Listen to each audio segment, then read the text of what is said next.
Some Utah lawmakers are pushing a set of bills aimed at the border and public safety. One of those legislators also happened to be a police chief. News specialist Mike Anderson reached out for how some of those issues are impacting Utahns on the street level.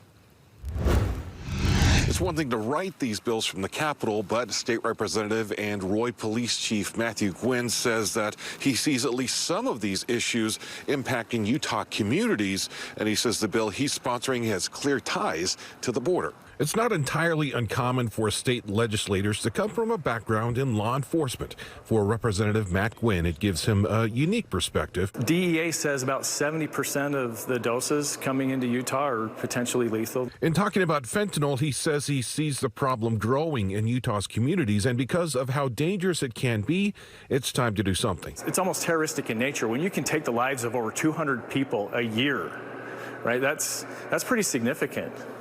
And so we want to treat it different than we treat these other drugs. It's why this bill would target traffickers, elevating offenses that deal in 100 grams or more, roughly 1,000 pills, as an automatic first-degree felony. And he says there is evidence that the drug is coming from China into Mexico, where it's pressed into pills and brought across our border. This is one of the ways I hope that we can at least disrupt supply while we work on, continuing to provide work and services for those who are addicted. And in a bill sponsored by Representative Matt McPherson. What I can tell you is in a 23-year career in law enforcement, we do have a problem with unlicensed driving in the state of Utah. He also says it's not solely an immigrant issue, but that the law as it is doesn't do enough to discourage offenders, even after they're cited. I can tell you that people who drive without a license continue to drive without a license. Gwynn adds that, of course, the unlicensed drivers also typically do not carry insurance, which is a problem for other drivers.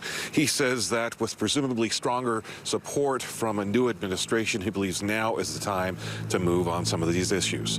Mike Anderson, KSL 5 News.